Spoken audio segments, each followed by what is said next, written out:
On that night of 7th of November 2025, something the government of Keir Starmer had tried to hide for months finally exploded in front of the entire nation. And the impact was so devastating that even now, authorities pretend not to understand.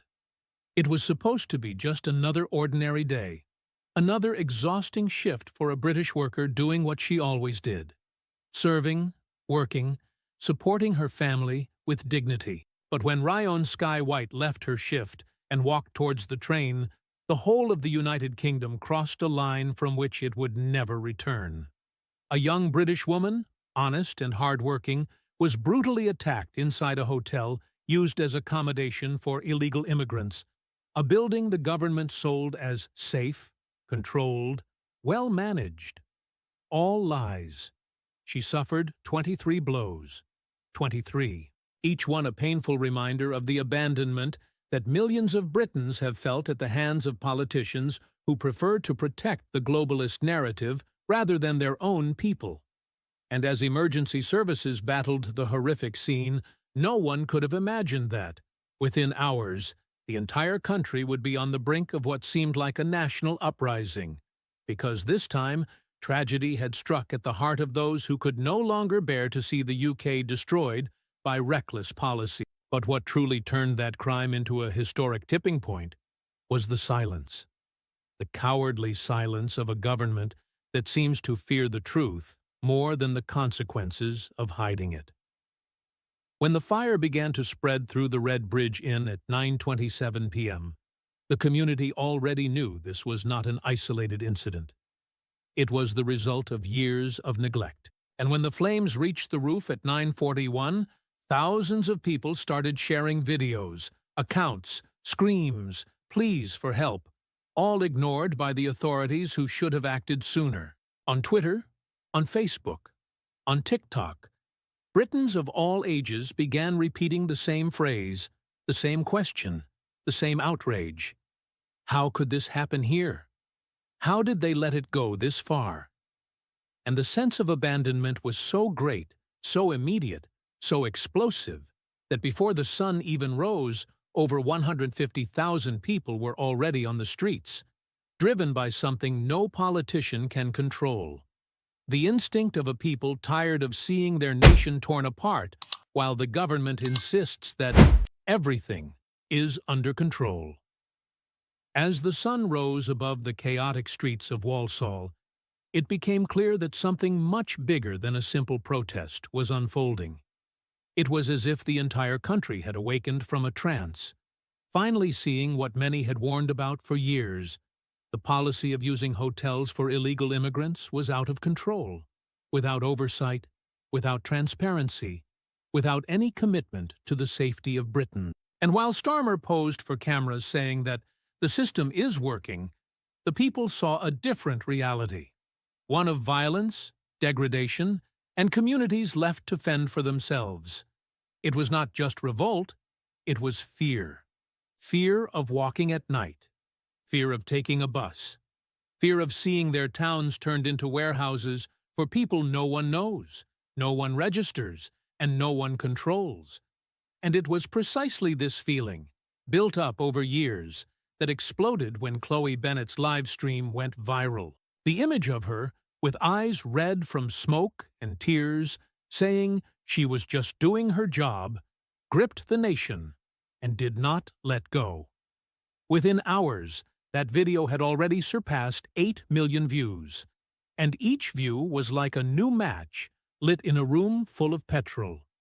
Men and women, young and old, patriots from all over the UK, began leaving their homes to pay tribute and, at the same time, demand answers. The government did not understand. The media tried to downplay it. But the people knew. They knew this was not an isolated event, not a coincidence, not a simple administrative failure. It was the final straw in a series of incompetent and dangerous decisions made by a government that puts ideology above national security. And when the streets were taken, from Dudley to Birmingham, from Wolverhampton to Tipton, it became clear that no one was willing to accept more empty excuses. The word most repeated that day was just one: enough. And when an entire population shouts, "Enough!" there is no police force, no media, and no prime minister who can ignore it.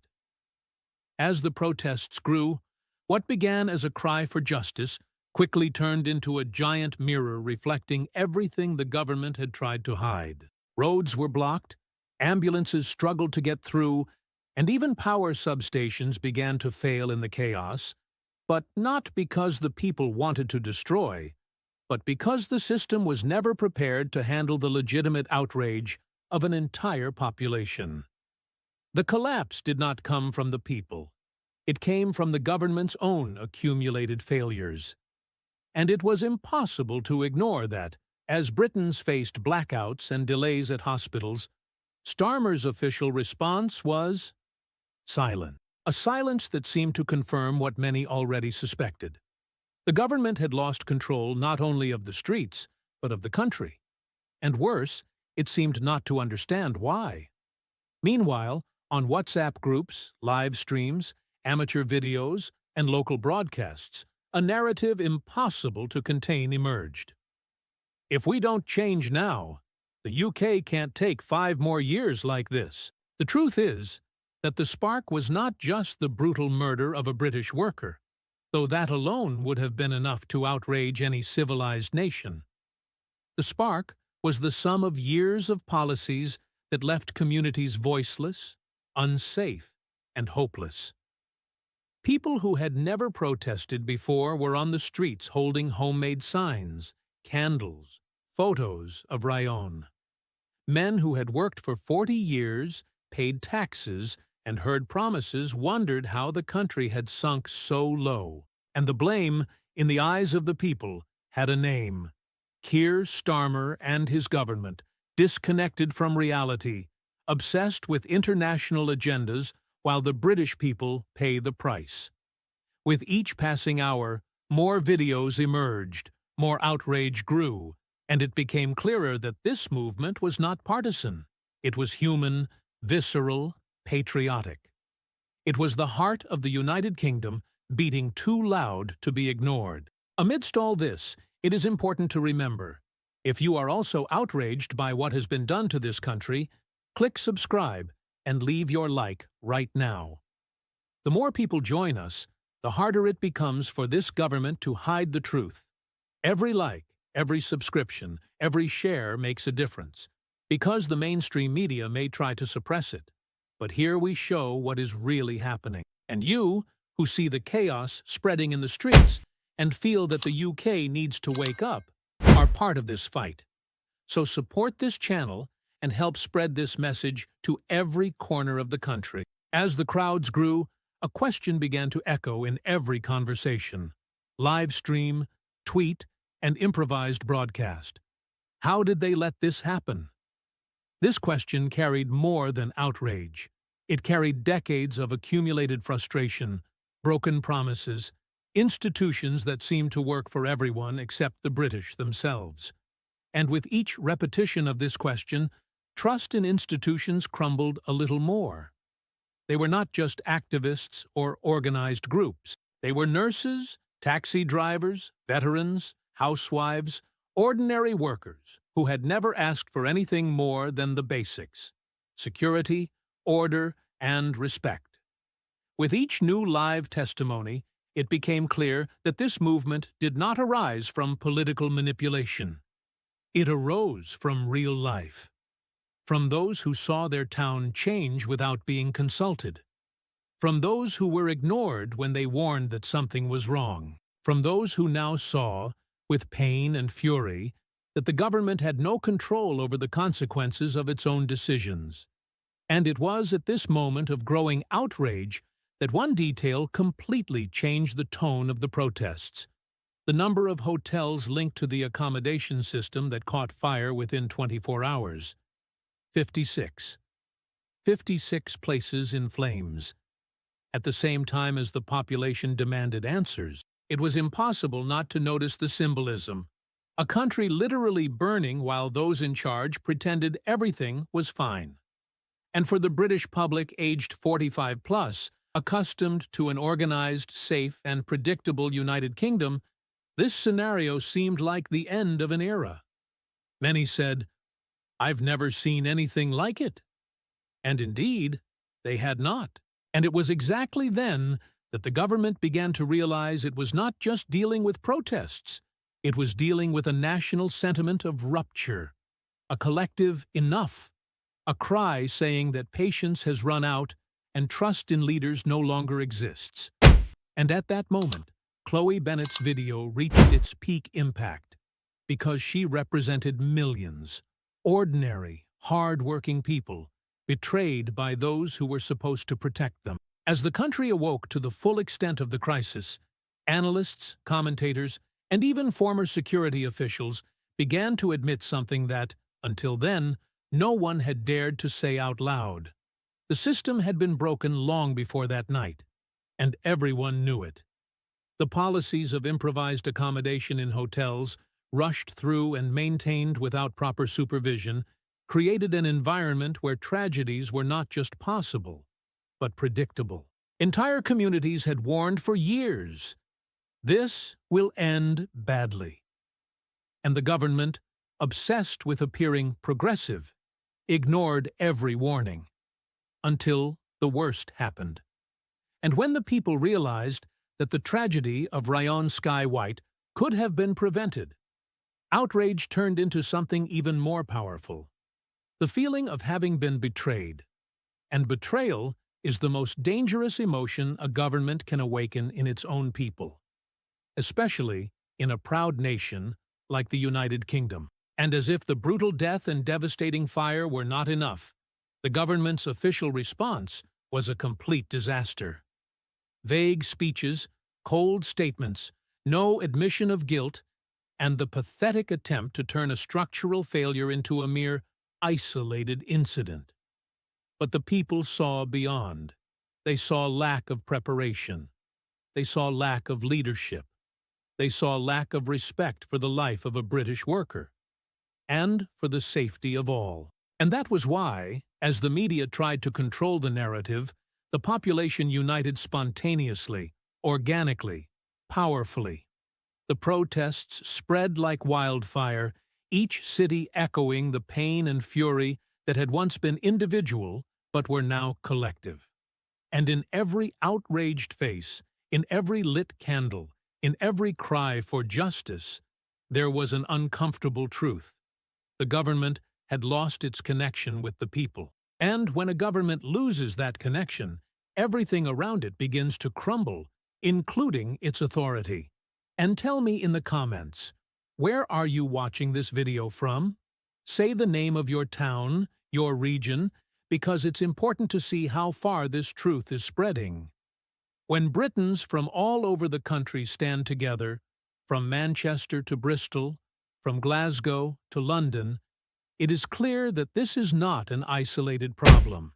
It is national. So comment below and show the rest of the UK that you are paying attention, you are awake, and you are on the side of truth. By this point, not even the government's most loyal allies could hide the gravity of the situation. Experts spoke of social rupture, ex-police officers mentioned collapse of trust, and commentators admitted they had never seen such a loss of authority in so little time. And the most impressive thing is that this did not happen because someone planned it. It happened because the people can no longer bear to be ignored. People realized that, while workers like Rayon Sky White face mortal risks just to get home, those who should ensure their safety live in comfortable bubbles, protected, distant from the reality that millions face every day. And this disconnection exploded into national outrage. Every protest, every blockade, every demonstration was a direct message to Starmer.